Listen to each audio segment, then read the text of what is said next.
Hello दोस्तों, स्वागत है आपका अपने चैनल नॉलेज स्काई पर। मैं हूं आपका दोस्त संपत तिवारी। और दोस्तों, जैसे कि कल रात में कुछ स्क्रीन इशू और नेटवर्क इशू की वजह से क्लास प्रॉपर नहीं हो पा रही थी, तो उस क्लास को हम प्रॉपर आज अच्छे से रिकॉर्ड कर रहे हैं ताकि सभी बच्चे जो हैं इसे प्रॉपरली एक्सेस कर पाएँ। तो क्लास नंबर 11 जो है आज हम स्टार्ट कर रहे हैं वापस से, और बहुत डिटेल में मैं आपको तरीके से समझाने वाला हूँ। जो कल कुछ टेक्निकल इशू की वजह से क्लास नहीं हो पाई थी, सो दैट ये उसी क्लास को हम प्रॉपर से फिर से अपलोड कर रहे हैं। तो सभी बच्चे क्लास को प्रॉपर देखें, बहुत इंपॉर्टेंट क्लास है। अब जैसा कि मैं आप सभी को ऑलरेडी बता चुका हूँ कि हमने प्रीवियस क्लास में शुरू किया है एक बहुत इंपॉर्टेंट टॉपिक, और वो है फाइनेंशियल स्टेटमेंट का एनालिसिस। ठीक है, और इसमें भी हम टूल्स एंड टेक्निक्स को देख रहे हैं। यहाँ पर भी उसमें भी हम फाइनेंशियल स्टेटमेंट्स एनालिसिस के टूल्स एंड टेक्निक्स को देख रहे हैं यहाँ पर। तो इसमें हम comparative statement, common size statement, trend analysis, fund flow analysis, cash flow analysis and ratio analysis को देख रहे हैं दोस्तों। रेशियो एनालिसिस को यहाँ पर हम देख रहे हैं। क्लियर? तो अब इसी फ्लो में हम देख चुके थे कंपैरेटिव स्टेटमेंट को बहुत अच्छे से। कंपैरेटिव स्टेटमेंट की जब मैं बात करूँ तो कंपैरेटिव स्टेटमेंट में दोस्तों हमने देखा था कि कैसे हम बैलेंस शीट का यूज़ करके, कैसे हम इनकम स्टेटमेंट का यूज़ करके किसी भी कंपनी के, ऑर्गेनाइजेशन के करंट ईयर और प्रीवियस ईयर या फिर बेस ईयर के साथ चीज़ों को कंपेयर कर सकते थे उनकी एब्सोल्यूट वैल्यू पर। कहाँ पर? एब्सोल्यूट वैल्यू पर, एब्सोल्यूट न्यूमरल वैल्यू पर। ठीक है, मतलब जो एक्चुअल वैल्यू देते थे। ये हमने कंपैरेटिव स्टेटमेंट में देखा। किस में देखा हमने? कंपैरेटिव स्टेटमेंट में। आज की क्लास नंबर 11 में हम कॉमन साइज स्टेटमेंट को समझने वाले हैं बहुत अच्छे तरीके से, और उसके साथ हम ट्रेंड एनालिसिस को भी समझेंगे। आज की क्लास में हम इन दोनों चीज़ों को तरीके से समझने वाले हैं। ठीक है, तो क्लास नंबर 11 आपकी एरिया, और आज हम समझने वाले हैं common size financial statement analysis को। Common size financial statement analysis को। तो common size financial statement analysis की हम बात करें तो इस एनालिसिस में हम बैलेंस शीट के और इनकम स्टेटमेंट के डिफरेंट आइटम्स को क्या करते हैं? परसेंटेज वैल्यू के फॉर्म में कंपेयर करते हैं उनकी बेस ईयर के रेफरेंस में। मतलब ये हुआ कि हम क्या करेंगे? बैलेंस शीट को लेंगे फिर से एक बार, और हम क्या करेंगे? हम इनकम स्टेटमेंट को लेंगे। बैलेंस शीट और इनकम स्टेटमेंट को लेंगे, और इनकी जो परसेंटेज वैल्यू हैं उन्हें बेस ईयर की वैल्यू से कंपेयर करेंगे। तो बेसिकली यहाँ पर हम क्या करेंगे? परसेंटेज इंक्रीज और डिक्रीज देखेंगे। यहाँ पर एब्सोल्यूट वैल्यू का कोई भी कंसेप्ट नहीं होगा। ठीक है, तो यहाँ पर हम एब्सोल्यूट वैल्यू नहीं देखते हैं, यहाँ पर हम परसेंटेज चेंज देखते हैं, परसेंटेज इंक्रीज और डिक्रीज देखते हैं करंट ईयर के एनालिसिस में as compared to the previous और द बेस वन। बेसिकली यहाँ पर बात होगी बेस ईयर की। अब सर ये बेस ईयर क्या होगा? समझो, मान लेते हैं हम एक कंपनी है एक्स, इसने अपना ऑपरेशन 2000 में शुरू किया था। 2000 में कंपनी ने शुरू किया था, ठीक है, और अभी हमारा जो फाइनेंशियल ईयर है वो 2023-24 ख़त्म हुआ है। तो हम ये देखेंगे कि ये हमारा करंट ईयर हो जाएगा, ये हमारा क्या हो जाएगा? करंट ईयर हो जाएगा, और ये जो होगा 2000, ये हमारा क्या होगा? बेस ईयर होगा। भाई साहब, क्या होगा? बेस ईयर होगा। क्लियर है सही बच्चों को? अब वो सही बच्चों को चीज़ें वो क्लियर होंगी, किसी को भी किसी तरह की कोई समस्या नहीं होगी करंट ईयर और बेस ईयर के कंसेप्ट। आगे पढ़ते हैं हम। The items of balance sheet such that asset and liabilities are shown with reference to the total asset liability respectively. अब ये लाइन बहुत सिंपल और बहुत आसान है। क्या होता है कि भाई 2000 से 2024 मार्च तक कंपनी के पास एक तो होगा टोटल असेट, जो हमेशा बढ़ते घटते रहे होंगे, जो भी रहा होगा, तो टोटल असेट होंगे एक कंपनी के। और एक डेटा होगा कि 2023-24 में कंपनी ने कितने असेट बढ़े, 2023-24 में कंपनी के कितने असेट बढ़े। तो अब कैसे देखा जाएगा? इसको कुछ इस तरह से मेज़र किया जाता है, इसको कुछ इस तरह से मेज़र किया जाएगा कि asset liability in 2023-24 divided by total asset liability of all time into 100। तो जब इस फॉर्मूले को हम अप्लाई करेंगे, जब इस फॉर्मूले को अप्लाई किया जाएगा तो इस फॉर्मूले से आपको क्या मिल जाएगा? Percentage of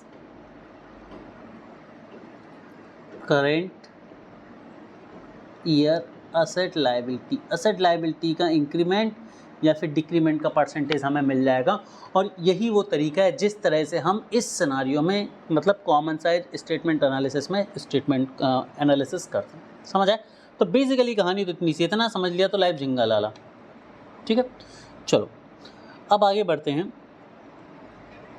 the item of income statement are shown with reference to the total sales. ठीक है, जैसे हमने देखा बैलेंस शीट, देखो दो चीज़ें यूज़ हो रही हैं। फिर से एक बार अपन इसको जूम कर लेते हैं, समझ लेते हैं इस कहानी को कि सर इसमें क्या कहना चाह रहा हूँ मैं आप सभी से। देखो, एक है आपके पास बैलेंस शीट, एक है आपके पास इनकम स्टेटमेंट। बैलेंस शीट में आपकी जानकारी होती है असेट लायबिलिटीज़ की, इनकम में आपकी जानकारी होती है सेल्स की। ठीक है, दोनों को हम देख रहे हैं किस बेसिस पर? परसेंटेज बेसिस पर। किस बेसिस पर देख रहे हैं हम? परसेंटेज बेसिस पर देख रहे हैं दोनों। ठीक है, तो यहाँ पर क्या होगा, जैसे हमने असेट लायबिलिटी का देखा कि current year asset liability divided by all time asset liability, तो इससे असेट लायबिलिटी का परसेंटेज निकल आएगा। सिमिलरली सेल में होगा कि सेल में क्या करा जाएगा? Current year sale divided by all time sale into 100। तो यहाँ से करेंट ईयर में सेल का परसेंटेज निकल आएगा इंक्रीमेंट या डिक्रीमेंट का। क्लियर है? तो बेसिकली वही हो रहा है कि भाई आपने एक बेस ईयर लेंगे जो आप डिसाइड कर सकते हैं depend on company. Base year के बाद आप करेंट ईयर के बैलेंस शीट के बेसिस पर काम करेंगे तो असेट लायबिलिटी को देख लेंगे, और इनकम स्टेटमेंट पर बात करेंगे आप तो सेल्स को देख लेंगे। बस इतनी सी ही बात है, बाकी कोई समस्या ही नहीं है। ठीक है, चलो अब आगे बढ़ते हैं। दी statement are also known as component percentage or 100% statement or vertical analysis because every individual item is stated as a percentage of the total 100। वो कह रहा है, ज़रा समझने की कोशिश कीजिएगा कि ध्यान से समझिएगा कि यहाँ पर क्या किया जाएगा, हर चीज़ को परसेंटेज के बेस पर मेजर किया जाएगा, वही लाइन लिखी हुई है। अब ये इंपॉर्टेंट है जो एग्जाम के पॉइंट ऑफ व्यू से ज़रूरी है, वर्टिकल एनालिसिस ये समझना ज़रूरी है। वर्टिकल एनालिसिस ये समझना ज़रूरी है।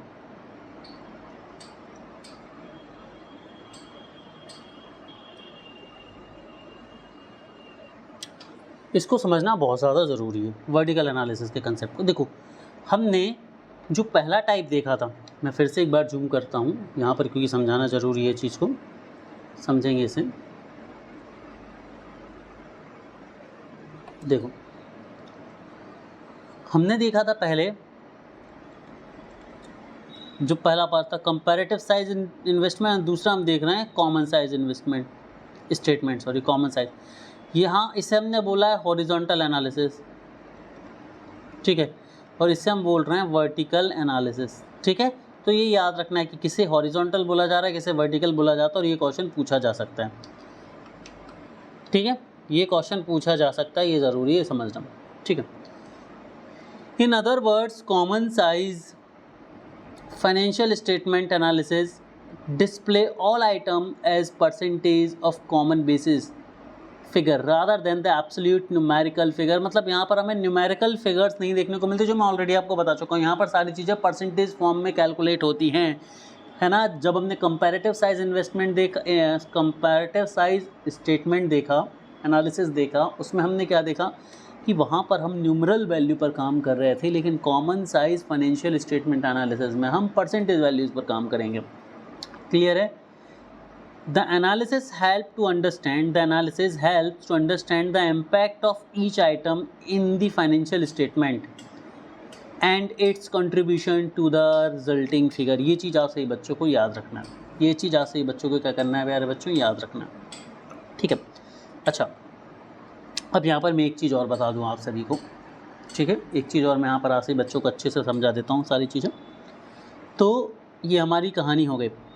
देखो, पहली चीज़ तो ये है कि भाई एनालिसिस हमने क्यों करा, ये मैं आपको बहुत ही समझा चुका हूँ कि भाई जब कभी भी एक कंपनी होती है, तो अकाउंटिंग की बात करें तो हम कंपनी तो प्रॉफिट एंड लॉस, कंपनी की परफॉर्मेंस, कंपनी की फाइनेंशियल स्थिति, और ये सारी की सारी चीज़ें हम उसके स्टेटमेंट से ही कंपेयर कर सकते हैं।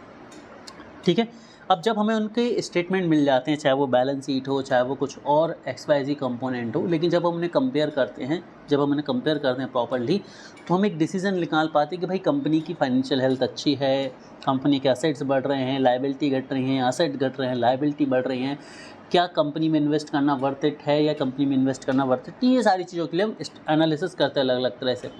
अब एनालिसिस के बहुत सारे हमारे पास टूल आ गए। जब हमने कंपनी के वैल्यू को देखा, फिगर को देख लिया कि भाई यहाँ 5000% सेल हो गए। अब सब बोलेंगे सब फिगर और परसेंटेज में क्या है, फिगर को ही तो हम परसेंटेज फॉर्म में देखते हैं। समझने की कोशिश करो, हो सकता है एक कंपनी ने 5000 की सेल कर दी हो, लेकिन पिछले साल उसने जो सेल करी थी उसका ये सिर्फ 10% निकले। हो सकता है कभी कंपनी ने 500 करोड़ की सेल करी हो, लेकिन उससे पहले जो सेल करी तो उसके कंपेरिजन में 50% निकले। समझ पा रहा हो चीज़ें, या उसके कंपैरिजन में 500% निकल जाए। तो परसेंटेज एनालिसिस आपको ग्रोथ बताती है। नंबर सिर्फ आपको नंबर बताते हैं, ग्रोथ नहीं बताते, लेकिन परसेंटेज से आपको ग्रोथ पता चलती है, इसीलिए ये दूसरा पॉइंट ऑफ व्यू है। चलो अब यहाँ पर हम देखने वाले हैं कॉमन साइज स्टेटमेंट के टाइप। कॉमन साइज स्टेटमेंट के टाइप, तो फिर वही चीज़, एक टूल होता है बैलेंस शीट का, दूसरा टूल होता है इनकम स्टेटमेंट का। तो भाई पहला टाइप हो जाएगा कॉमन साइज बैलेंस शीट, दूसरा टूल हो जाएगा कॉमन साइज इनकम स्टेटमेंट। दूसरा टूल क्या हो जाएगा, कॉमन साइज इनकम स्टेटमेंट। समझते हैं इसे हम आराम से।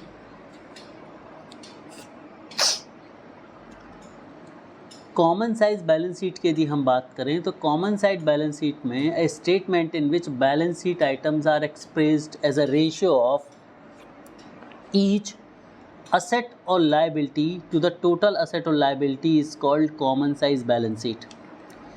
The common size balance sheet can be used to compare intra and inter firm. ध्यान से समझना एक चीज़, देखो एक चीज़ पहले दिमाग में रख लो, आप लोग दिमाग में क्लियर होना चाहिए, बिल्कुल क्रिस्टल क्लियर चलनी चाहिए ये चीज़ कि जब भी बैलेंस शीट की बात आएगी तो बैलेंस शीट के कंपोनेंट होते हैं असेट और लायबिलिटी, ठीक है। और जब भी इनकम स्टेटमेंट की बात होगी तो इनकम स्टेटमेंट का कंपोनेंट होता है सेल्स या फिर रेवेन्यू, ठीक है। तो जब बैलेंस शीट का कंपोनेंट होगा तो बैलेंस शीट में या तो असेट कंपेयर करा जाएगा या लायबिलिटी कंपेयर करी जाएगी।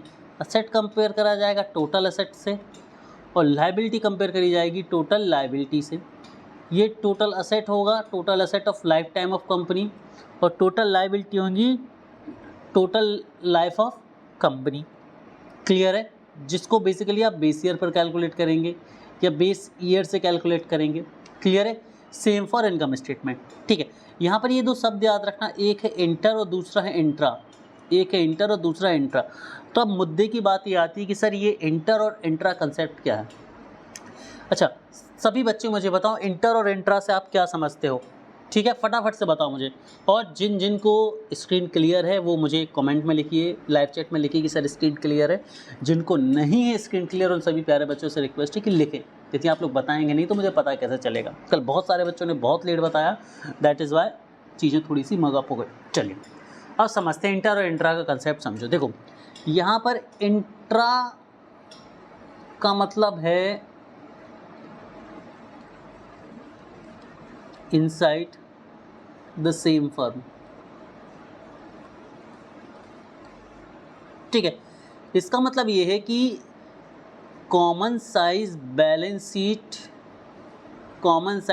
शीट एनालिसिस में आप क्या करेंगे, common size balance sheet analysis में आप इंटर फर्म भी कर सकते हैं और इंट्रा फर्म भी कर सकते हैं एनालिसिस। मतलब ये है कि एक फर्म का उसके प्रीवियस और बेस ईयर से कंपैरिजन कर सकते हैं परसेंटेज फॉर्म में, और इंटर का मतलब ये है कि आप टू डिफरेंट फर्म्स का भी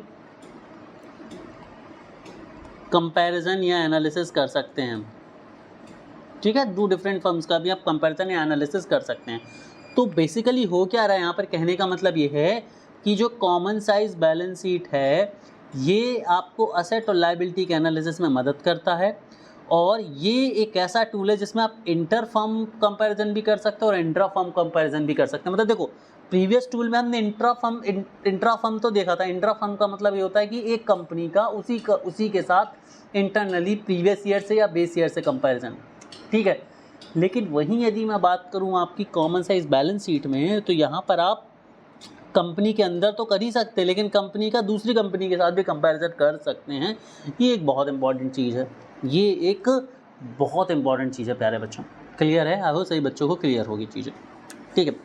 वही हम बात करें कॉमन साइज इनकम स्टेटमेंट की, कॉमन साइज इनकम स्टेटमेंट की, तो the item in income statement can be shown as percentage of sales to show the relation of each item to the sale. Clear है? बहुत simple सी चीज़ है भाई। Percentage sale में इंक्रीमेंट डिक्रीमेंट आपको देखना है तो आप common size income statement tool का यूज़ करेंगे। The significant relationship can be establish between item of income statement and the volume of sale. ठीक है, मतलब आपने प्रोडक्शन कितना किया, ठीक है, क्लियर, और आपने सेल कितना करा, सिंपल सी बात यहाँ पर ये कहना चाह रहा है। ठीक है, तो कॉमन साइज स्टेटमेंट एनालिसिस की बात करूँ तो यहाँ पर परसेंटेज ऑफ सेल्स के बेसिस पर सारे के सारे कंपैरिजन करे जाएंगे। पहली चीज़ तो ये है, और दूसरी चीज़ ये कि इसका सिग्निफिकेंट रिलेशन जो होगा, मतलब ये एक ऐसा रिलेशन इस्टेब्लिश करेगा इनकम स्टेटमेंट के आइटम के बीच और वॉल्यूम सेल के बीच, जिसमें आप ये देख पाएंगे कि भाई आपकी जो इनकम हुई है और आपकी जो सेल हुई है उसके बीच रिलेशन क्या है, परसेंटेज इंक्रीमेंट डिक्रीमेंट कितना क्या कैसा है, ये आप यहाँ पर देख पाएंगे। तो ये दोनों के दोनों आपके जो टाइप हैं कॉमन साइज बैलेंस शीट, ये भी खत्म होते हैं। अब हम आगे बढ़ते हैं और अब हम तीसरे पॉइंट की तरफ पहुँचते हैं, that is the trend analysis. हमने सबसे पहला पॉइंट देखा था, सबसे पहला टूल देखा था कंपैरेटिव साइज एनालिसिस। दूसरा हमने क्या देखा, दूसरा हमने देखा कॉमन साइज एनालिसिस। अब हम तीसरा देख रहे हैं ट्रेंड एनालिसिस। ट्रेंड एनालिसिस क्या है? देखो ट्रेंड क्या होता है, सबसे पहले वर्ड समझो। ट्रेंड वर्ड का मतलब ये है कि पिछले कुछ सालों में किस तरह का डेटा चलता आ रहा है, पिछले कुछ सालों में किस तरह का डेटा चलता आ रहा है। जैसे आज से भी ने देखा होगा, हम इंडिया के क्रिकेट मैच की हम कहानी देखें इस वर्ल्ड कप से पहले, तो क्या हो रहा था कि हम बहुत अच्छा कर रहे थे पूरे टूर्नामेंट, लेकिन फाइनल में आकर हम जा रहे थे। फिर यही कर रहे थे, हम पूरे टूर्नामेंट अच्छा करते थे, फिर फाइनल में आके चले जाते थे, फिर पूरे टूर्नामेंट अच्छा करते थे, फिर फाइनल में आकर चले जाते थे। तो यही ट्रेंड चल रहे थे। तो 2023 में जब हम पहुंचे तो 2023 में जो वर्ल्ड कप चल रहा था उसमें भी यही लगा सबको कि भाई बस इंडिया फाइनल जैसे भी प्रॉपर अच्छे से कर ले, क्योंकि हर बार ये होता है कि पूरा टूर्नामेंट तो अच्छा खेलती है लेकिन फाइनल में आके बिखर जाती है, तो सबको वह डर था और वही हुआ। तो ये ट्रेंड्स कहलाते हैं ना। या हम साउथ अफ्रीका की बात करें भाई कि वो चोकर्स बोला गया क्यों, क्योंकि वो सेमीफाइनल्स में या फाइनल्स में या फिर क्वार्टर फाइनल जैसे बड़े मैचेस में फेल हो जाती है। वही होता रहा और वही हमें इस बार T20 वर्ल्ड कप के फाइनल में देखने को मिल गया भाई सब, क्लियर। तो ट्रेंड यही बोलते हैं कि भाई जो कंपनी है वो हर साल 5% से ग्रो कर रही है, लेट से, फिर 5 से 7% ग्रो, मतलब कंपनी 5 से 7 के बीच ग्रो कर रही है। तो ट्रेंड यदि पिछले 10 साल की ये बता रहे हैं कि भाई कंपनी 5 से 7 के बीच ग्रो करती है, तो यही माना जाएगा, यही एक्सपेक्ट करा जाएगा कि कंपनी आगे भी 5 से 7% से ग्रो करेगी, ठीक है। या जो लोग शेयर मार्केट में, जैसे मैं शेयर मार्केट या जो भी बच्चे शेयर मार्केट करते हैं, वो एक चीज़ देखते होंगे कि भाई कोई भी कंपनी का जब हम फाइनेंशियल एनालिसिस करते हैं, फाइनेंशियल एनालिसिस ही बता रहा हूँ, और सब लोग इसलिए बोल रहा हूँ शेयर मार्केट, क्योंकि देखो बेसिकली क्या है, अल्टीमेटली हम इन्वेस्टमेंट ही करते हैं अकाउंटिंग के जरिए, अकाउंटिंग देख के। तो जब हम इन्वेस्टमेंट करते हैं तो मैं वैसा एग्जांपल देने की कोशिश कर रहा हूँ जो एग्जांपल आज सही बच्चों को काम में आए, जो आप डायरेक्ट रिलेट कर पाएँ। और भले ही आप इन्वेस्टमेंट छोटी करें बड़ी करें, चाहे आप 10 रुपये का शेयर खरीदें, 100 रुपये का शेयर खरीदें, 1 लाख का 1 करोड़ का शेयर खरीदें, बेसिकली आप कंसेप्ट तो वही यूज़ करेंगे, है ना। तो यहाँ पर हम क्या एनालिसिस देखते हैं, जैसे हम देखते हैं कि भाई 2022 में कंपनी ने 10% प्रॉफिट बुक किया था, 2023 में कंपनी ने 12% प्रॉफिट बुक किया था। तब हम ये देखते हैं, और उससे मान लेते हैं 2021 में कंपनी ने 8 से 9% प्रॉफिट बुक किया था, लेट से। तो हम देख रहे हैं कि भाई कंपनी का 1 या 2% से प्रॉफिट बढ़ रहा है, तो ट्रेंड बोल रहे हैं। और 2024 में मान लीजिए कंपनी ने कर लिया 15%, तो हम ये देख रहे हैं कि भाई 2025 में जो कंपनी का प्रॉफिट होगा ये लगभग 15 से बढ़कर 17 से 19 के बीच हमें देखने को मिल सकता है। क्यों? क्योंकि कंपनी में 1-2% का इंक्रीमेंट है। तो ये इस तरह से ये ट्रेंड बता रहा हूँ, और इस ट्रेंड के बेसिस पर हमने रिजल्ट निकाल लिया 2025 का। यही कहलाता है ट्रेंड एनालिसिस के प्रीवियसली जो रिकॉर्ड चलते रहे हैं, प्रीवियसली जो किसी कंपनी का डेटा चलता रहा, उस डेटा के बेस पर हम एक एनालिसिस निकाल लेते हैं, एक रिजल्ट निकाल लेते हैं कि भाई हाँ कंपनी जो होगी वो अपकमिंग ईयर में कुछ इस तरह से परफॉर्म कर सकती है, क्लियर। चलो, तो ट्रेंड एनालिसिस में क्या क्या इन्वॉल्व होता है ज़रा समझ लीजिए। Collecting the information from the multiple time periods. Multiple time period जैसा मैंने आपको बताया 2021, 22, 23, 24 के हमने प्रॉफिट देख लिए कंपनी के, तो वही लाइन है कि भाई जो मल्टीपल टाइम पीरियड होते हैं वहाँ से हम कंपनी का डेटा निकालते हैं। मतलब यदि हम आज 2024 में बैठे हैं तो हम 2020 से या 19 से या 21 से कंपनी का डेटा निकालेंगे, चाहे वो असेट के पैटर्न का हो। अब डेटा कौन कौन सा हो सकता है भाई, कंपनी की एसेट पैटर्न की एसेट कैसे बढ़ रहे हैं, लायबिलिटी पैटर्न की लायबिलिटी कैसे बढ़ रही है घट रही है, कंपनी के सेल्स पैटर्न की भाई कंपनी का सेल्स इंक्रीज़ हो रही डिक्रीज़ हो रही, कंपनी की इनकम देखेंगे, कंपनी के एक्सपेंसेस देखेंगे, ये सारी की सारी चीज़ें हम देखेंगे, कंपनी का डेट देखेंगे, क्लियर, ये सारी की सारी चीज़ें देखेंगे। इसके अलावा plotting a collected information on the horizontal line with the objective to find actionable pattern from the given information. अब ये सर हॉरिजॉन्टल लाइन क्या, हॉरिजॉन्टल लाइन ये है कि हम एक ग्राफ बनाएंगे, मैंने एक ग्राफ बना लिया, ठीक है, मान लीजिए हम प्रॉफिट ग्राफ बना रहे हैं, ठीक है, प्रॉफिट ग्राफ हमने कैसा बनाया भाई, ये मान लिया हमने 2020, ये 2021, ये 2022, ये 2023, है ना, हमने बना लिया भाई 2, 4, 6, 8, 10। अब मैंने क्या देखा कि भाई कंपनी ने 2020 में 10% का प्रॉफिट किया था, 2021 में 12.5% का प्रॉफिट किया, 2022 में कंपनी ने 15 का प्रॉफिट किया, 2024 में कंपनी ने 17 का प्रॉफिट किया। तो मैंने यहाँ पर क्या देखा, एक मेरा ग्राफ इस तरह से बनता गया, लगभग ऊपर जाता हुआ वैल्यूज़ के साथ, समझ रहे हो ना। ये इसको हम थोड़ा सा और रिलेटेबल देख लेते कि भाई 4 करोड़ है, ये 6 करोड़ है, ये 7.5 करोड़ है, ये 9 करोड़ है। तो ये ग्राफ कुछ इस तरह से बन जाएगा आपका भाई, 2000 यहाँ से चलेगा 4 करोड़, फिर 6 करोड़, ठीक है, फिर 22 में 7.5 करोड़, तो ये बीच में आ गया यहाँ पर, और फिर 9 करोड़, तो ये बियॉन्ड यहाँ कहीं आ गया यहाँ पर, ठीक है। तो ये हमें एक ग्राफ मिल गया और इससे हमने देख पाया कि भाई कंपनी की जो ग्रोथ है लगातार बढ़ रही है, तो हम एक्सपेक्ट करेंगे कि कंपनी आगे भी ऊपर ही जाएगी, ठीक है। मान लीजिए किसी कंपनी का पैटर्न इस तरह से बने हैं, ऐसा ऐसा ऐसा ऐसा, तो हम देखेंगे भाई कंपनी स्टडी सी चल रही है और बार बार उसमें क्या आ रहे हैं, लूप्स भी आ रहे हैं, तो भाई हम देखेंगे यार कंपनी की ग्रोथ जो है वो प्रॉपर नहीं है। तो ये इस तरह के रिजल्ट हमें जो है मिलेंगे और उन्हीं को हम समझेंगे, इसी को हम बोल रहे हैं हॉरिजॉन्टल लाइन, मतलब ग्राफिकल पैटर्न में, चार्ट पैटर्न में हम कंपनी के डेटा को देख पाते हैं ट्रेंड में। ट्रेंड एनालिसिस ये होता है, समझ पा रहा है। तो ट्रेंड एनालिसिस मेरे हिसाब से सभी बच्चों को जो समझ आ गई होंगे, ठीक है। तो आगे बढ़ते हैं, हम इसमें एक प्लॉट कर लेते हैं हॉरिजॉन्टल लाइन को और इसके बेसिस पर एक्शनेबल पैटर्न फॉर्म करते हैं। एक्शनेबल पैटर्न मतलब मैंने देखा है कि भाई कंपनी का ग्राफ ऐसा जा रहा मतलब ऊपर ही जाएगा, कंपनी का ग्राफ ऐसा ऐसा चल रहा मतलब भाई सर्टेनिटी नहीं है, कंपनी का ग्राफ ऊपर से नीचे आ रहा मतलब कंपनी लॉस मेकिंग है और ये वैल्यू गिरती जाएगी। तो लाइन चार्ट से हम एक्शनेबल फॉर्म जो है, ये एक्शनेबल पैटर्न्स जो हैं वो फाइंड कर पाते हैं, आइडेंटिफाई कर पाते हैं और अपने डिसीजन जो हैं हम इजीली ले पाते हैं, ये वही बात है। अब हम बात करें advantages of trend analysis. Trend analysis के एडवांटेजेस क्या क्या हैं, यदि यहाँ पर हम बात करें कौन कौन से एडवांटेजेस हैं जो हमें ट्रेंड एनालिसिस से मिलते हैं। तो सबसे पहला एडवांटेज है possibility of making inter firm comparison. Possibility of making inter firm comparison, inter firm comparison का मतलब होगा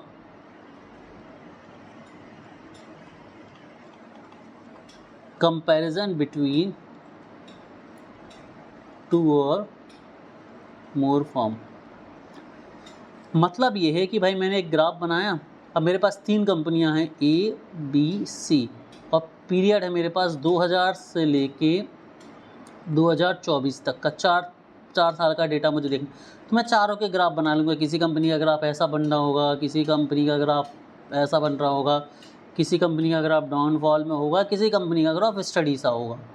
अब इसमें से मैं देखूंगा जो कंपनी का ग्राफ सबसे सही होगा, है ना, एक्सपोनेंशियली ऊपर जा रहा होगा, उस कंपनी में मैं इन्वेस्ट कर दूंगा। जिसका ग्राफ नीचे जा रहा होगा उसे तो मैं बिल्कुल अवॉइड कर दूंगा। जिसका ऐसा चल रहा होगा उसे मैं फ्यूचर प्रॉस्पेक्ट में देखने के लिए रख सकता हूँ, ठीक है।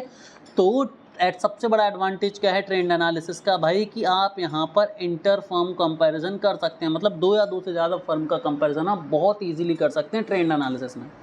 जो सबसे पहला वाला टाइप था जिसमें हमने देखा था कंपैरेटिव साइज स्टेटमेंट एनालिसिस, वहाँ पर हम सिर्फ और सिर्फ एक ही कंपनी का उसी के प्रीवियस ईयर के रिकॉर्ड से कंपेयर कर सकते थे, मतलब एक कंपनी का उसके पिछले सालों के परफॉर्मेंस के बेस पर हम कंपैरिजन कर सकते थे। लेकिन उसके बाद हमने कॉमन साइज़ में देखा तो उसमें कॉमन साइज़ में बैलेंस शीट वाले फॉर्म में हम क्या कर पा रहे थे, इंटर और इंट्रा दोनों कर पा रहे थे। ट्रेंड एनालिसिस में हम खुले तौर पर बहुत इजीली इंटर और इंट्रा दोनों ही कंपैरिजन कर सकते हैं। इंट्रा तो सभी में कर सकते हैं, इंटर लिखना ज़रूरी था तो यहाँ पर इंटर किया जा सकता है। दूसरी चीज़ भाई यूज़फुलनेस। अब देखो यूज़फुलनेस का मतलब ये हुआ कि भाई ट्रेंड एनालिसिस कितने यूज़फुल हैं, बहुत ज़्यादा यूज़फुल हैं। आप लोग देखेंगे जितने भी इन्वेस्टर होते हैं ये पिछले साल के ट्रेंड देखते हैं, उन्होंने देखा भाई पिछले 5 साल में कंपनी का प्रॉफिट बढ़ रहा है घट रहा है, यदि लगातार बढ़ रहा है तो हर एक व्यक्ति उसमें इन्वेस्ट करना चाहेगा, लगातार घट रहा है हर एक व्यक्ति उससे बाहर निकलना चाहेगा। शेयर की वैल्यू बढ़ रही है, कंपनी उसमें लोग उसमें इन्वेस्ट करना चाहेंगे, घट रही है लोग उससे बाहर निकलना चाहेंगे। तो यूज़फुलनेस तो बहुत ज़्यादा है। क्यों? क्योंकि ट्रेंड एनालिसिस एक ऐसा एनालिसिस है जिसके बेसिस पर हम बहुत ईजीली और क्विक डिसीजंस ले सकते हैं। ठीक है, ट्रेंड एनालिसिस के बेसिस पर हम बहुत ईजीली और क्विक डिसीजन मेकिंग कर सकते हैं। दैट इज़ वाई यूज़फुलनेस तो इसकी बहुत ज़्यादा, उसमें किसी तरह का कोई डाउट नहीं है। Useful for comparative analysis. भाई कंपैरेटिव एनालिसिस की हम बात करें तो हम देखो, अब सब बोलेंगे sir comparative analysis trend analysis में कहाँ से आ गया? तो पहला टूल था, ध्यान से समझो। जब हम पहले टूल की बात करें जिसमें हमने कंपैरेटिव एनालिसिस की बात करी थी, कंपैरेटिव फाइनेंशियल स्टेटमेंट एनालिसिस की बात करी थी, फिर हमने common size financial statement analysis की बात की। तो इसमें बेसिकली हम क्या कर रहे हैं, चाहे बैलेंस शीट में असेट लायबिलिटीज़ हों, चाहे इनकम स्टेटमेंट में सेल्स हो, इनका हम बनाएंगे तो चार्ट इन अल्टीमेटली कि प्रीवियस ईयर में भाई उसका असेट लायबिलिटी इंक्रीज़ हुई डिक्रीज़ हुई उसका चार्ट बन सकता है, इनकम स्टेटमेंट इंक्रीज़ हुई डिक्रीज़ हुई उसका चार्ट बन सकता है। तो कंपैरेटिव एनालिसिस हो या फिर कॉमन साइज एनालिसिस हो, दोनों में ही इसकी यूज़फुलनेस है, दोनों में ही इसको यूज़ किया जा सकता है अनडाउटेडली, किसी भी तरह का कोई डाउट इसमें नहीं है। इसके बाद measuring liquidity and solvency. Liquidity और सॉल्वेंसी का मतलब ये है कि small assets plus cash flow, इन दोनों का यदि एनालिसिस करना है तो उसके लिए सबसे इजी एनालिसिस है ट्रेंड एनालिसिस। सबसे इजी एनालिसिस है ट्रेंड एनालिसिस। तो वही हो रहा है कि चाहे आपको लिक्विडिटी मेजर करनी हो, चाहे सॉल्वेंसी मेजर करनी हो, आप किसके थ्रू हेल्प कर सकते, किसकी हेल्प से इजीली कर सकते हो, ट्रेंड एनालिसिस के। ठीक है, लिक्विडिटी जहाँ पर भी बढ़ रहा है ये डायरेक्ट कैश से रिलेटेड होता है। ठीक है, लिक्विडिटी डायरेक्ट, जैसे असेट कोई मशीनरी हो सकती है, बिल्डिंग हो सकती है, एट्सेट्रा। लेकिन जो हार्ड कैश आएगा किसी भी कंपनी में, जो एक्चुअल पैसा है किसी भी कंपनी में, कितना पैसा उस सिस्टम में है जिससे वो इजीली अपने डिसीजन ले सकते हैं, उसे हम लिक्विडिटी कहते हैं ना। मान लीजिए आपके पास आज के समय 2 करोड़ का घर है, तो 2 करोड़ का घर जरूर है लेकिन आपके पास लिक्विडिटी कितनी है? मान लीजिए आपके पास पैसा नहीं और कोई मेडिकल इमरजेंसी आ गई, आपको कुछ खरीदना है तो आप क्या करेंगे? लेकिन आपके पास यदि वही 2 करोड़ रुपए कैश है तो आपकी लिक्विडिटी ज़्यादा है, आप कल को कोई भी डिसीजन इजीली और फ्रीली ले सकते हैं। तो घर होना 2 करोड़ का दैट इज एन एसेट, लेकिन 2 करोड़ आपके बैंक अकाउंट में होना ये एक लिक्विडिटी कहलाएगी। ठीक है, चलो तीसरा है प्रॉफिटेबिलिटी पोजीशन। तीसरा क्या आपका मतलब सॉरी पांचवा जो एडवांटेज है या जो यूज़फुलनेस है वो है मेजरिंग प्रॉफिटेबिलिटी पोजीशन। कंपनी की प्रॉफिटेबिलिटी को हम बहुत ईजिली मेजर कर सकते हैं। तो देखो आपको ग्राफ बनाना है, ग्राफ से आप क्या क्या इजीली मेजर कर पाएंगे? पहली चीज़ तो आप अलग अलग फॉर्म का कंपैरिजन कर पाएंगे। यूज़फुलनेस तो नो डाउट बहुत है इसकी, कंपैरेटिव एनालिसिस में हो या कॉमन साइज एनालिसिस हो। ठीक है, कंपैरेटिव एनालिसिस हो या कॉमन साइज एनालिसिस हो, दोनों के दोनों ही बहुत ईजीली आपके ट्रेंड एनालिसिस की मदद से किए जा सकते हैं, इसी में किसी तरह का कोई डाउट नहीं है। लिक्विडिटी और सॉल्वेंसी की बात करें तो भाई आपको चाहे लिक्विडिटी मेज़र करनी हो, चाहे आपको आपकी सॉल्वेंसी मेज़र करनी हो, with the help of trend analysis in चीज़ों को बहुत इजीली किया जा सकता है बिना किसी परेशानी के। इसके बाद प्रॉफिटेबिलिटी पोजीशन। प्रॉफिटेबिलिटी पोजीशन का मतलब ये कि भाई एक पीरियड है हमारे पास, इस पीरियड से लेके इस पीरियड तक मुझे देखना है कि भाई पैटर्न कैसे रहे किसी भी कंपनी के। ये पीरियड 1 है, ये पीरियड 2 है, तो इन दोनों के बीच में कंपनी ने कैसा परफॉर्म करा है, उसके प्रॉफिट्स किस तरह से ग्रो हुए हैं, फ्लक्चुएटिंग रहे हैं, डाउन फॉलिंग रहे हैं, कैसे रहे हैं। यदि इस चीज़ का हमें एनालिसिस देखना है तो उसके लिए ट्रेंड एनालिसिस है, वो सबसे बेस्ट तरीका माना गया है। ठीक है, यही यहाँ पर बात करी गई है। ठीक है, तो मेरे हिसाब से एडवांटेजेस जो हैं वो सभी बच्चों के एडवांटेजेस अब बहुत अच्छे से रट गए होंगे, किसी भी तरह की कोई समस्या नहीं होगी। यदि होती तो आप मुझे कोई डाउट में बता सकते हैं कमेंट सेक्शन में। ठीक है, माफ़ी चाहूँगा। चलिए आगे बढ़ते हैं और अब हम देखते हैं disadvantages of trend analysis. Trend analysis के डिसएडवांटेजेस कौन कौन से होते हैं। सबसे पहला चीज़ है सिलेक्शन ऑफ बेस ईयर। अब देखो, जैसे कि मुझे क्या है, ग्राफ बनाना है तो मुझे कहीं ना कहीं से शुरू करना पड़ेगा, और शुरू करने के लिए मुझे बेस ईयर बनाना पड़ेगा और उसी बेस ईयर पे सारे के सारे कंपैरिजन करने होंगे। तो बेस ईयर सेलेक्ट करना सबसे बड़ा डिसएडवांटेज है कि भाई बेस ईयर सेलेक्ट करने के लिए हम क्या क्या पैरामीटर्स रखें, समझ रहे हो ना। बेस ईयर किस बेस पे सिलेक्ट करें। तो सबसे बड़ा जो डिसएडवांटेज है वो ये है कि बेस ईयर को सिलेक्ट करना है कि भाई मेरी कंपनी पिछले 100 साल से चल रही है मान लो, तो अब 100 साल में मैं किस कंपनी को बेस ईयर मान लूँ जिसके बेसिस पर मैं आगे के सारे कंपैरिजन करूँ। तो बेस ईयर चुनना हमेशा एक हेक्टिक और कंफ्यूजिंग काम होगा। ठीक है, एक हेक्टिक और कंफ्यूजिंग काम होगा, क्योंकि यदि बेस ईयर सही से नहीं चुनते हैं, आप गलत बेस ईयर चुन लेते हैं या एक ऐसा इर्रेलेवेंट बेस ईयर चुन लेते हैं, तो डेफिनेटली आप एक फ्रूटफुल एनालिसिस नहीं देख पाएंगे। ठीक है, तो इसीलिए बेस ईयर का सिलेक्शन बहुत ज़रूरी है। इसके बाद कंसिस्टेंसी एक डिसएडवांटेज होगा इसका। ठीक है, और तीसरा क्या है, यूजलेस इन इन्फ्लेमेटरी सिचुएशन। यदि इन्फ्लेशंस आ जाते हैं तो उस केस में ट्रेंड एनालिसिस बिल्कुल बर्बाद है। क्यों? क्योंकि मान लीजिए, समझना ट्रेंड एनालिसिस क्यों बोला मैंने बर्बाद है। मान लो कंपनी चल रही है प्रॉपर, ठीक चल रही नॉर्मल सिनारियो में, सडनली क्या होता है, मान लीजिए कोई रिसेशन आ जाए या इन्फ्लेशन आ जाए या फिर कोई नेचुरल क्लैमिटी आ जाए, कोविड टाइम जैसी, तो ये एक्सेप्शनल सिचुएशन होती है और इन एक्सेप्शनल सिचुएशन में ट्रेंड एनालिसिस को फॉलो नहीं किया जा सकता। ठीक है, जैसे हम सभी ने देखा था मार्केट स्लो चल रहा था, कोविड के बाद धड़ाम से गिरा, उसके बाद एकदम से भागा, तो वहाँ पर अब ट्रेंड का कोई मतलब ही नहीं रहा। उससे पहले मार्केट 2, 5, 10%, 15% की ग्रोथ दे रहा था, कोविड के बाद 20, 50, 70 ऐसी % की ग्रोथ हमें देखने को मिली कंपनीज़ में, समझ रहे हो ना। तो ये वही बात हो गई कि भाई जो इन्फ्लेमेटरी सिचुएशन हो या आपकी रिसेशनरी सिचुएशन हो या फिर किसी भी तरह की out of the box situation आ जाती है, तो उस समय जो है ट्रेंड एनालिसिस फेल हो जाता है दोस्तों। ठीक है, टाइप ऑफ ट्रेंड कितने तरह के होते हैं, तो बहुत आसान है। एक है अप ट्रेंड या अपवर्ड ट्रेंड। ठीक है, मान लीजिए कोई कंपनी ऐसी है, एक कंपनी है जो लगातार बढ़ रही है, तो इसे हम क्या बोलेंगे, अपवर्ड ट्रेंड। इसे क्या बोलेंगे हम, अपवर्ड ट्रेंड। ठीक है, अपवर्ड ट्रेंड। दूसरा होता है डाउन ट्रेंड या डाउनवर्ड ट्रेंड। मान लीजिए कोई कंपनी लगातार गिर रही है, तो इस तरह के ट्रेंड को हम क्या बोलेंगे, डाउनवर्ड ट्रेंड। ठीक है, और कोई कंपनी है जो एक फ्लक्चुएटिंग प्रॉपर चल रही है कि वहाँ भाई वो इतनी इस तरह से ऐसी चलती जा रही है, तो इसे हम क्या बोलेंगे, साइडवेज या फिर हॉरिजॉन्टल या फिर flat trend.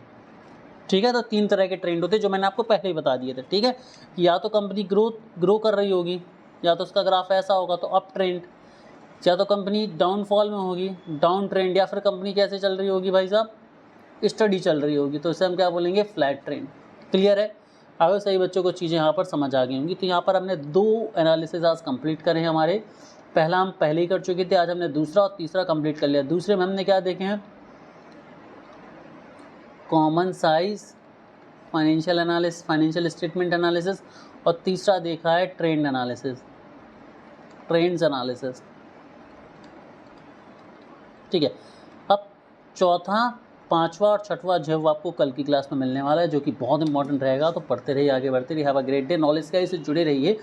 Complete free course है वो हमारी तरफ से आपको अवेलेबल कराया जाएगा। किसी भी स्टूडेंट को किसी भी तरह का डाउट है तो वो कमेंट सेक्शन में मुझसे पूछ सकता है, अपनी क्वेरी शेयर कर सकता है, और हाँ, ऐप को सही बच्चे ज़रूर डाउनलोड कर दें। तो बच्चों पढ़ते रहिए, आगे बढ़ते रहिए। Have a great day.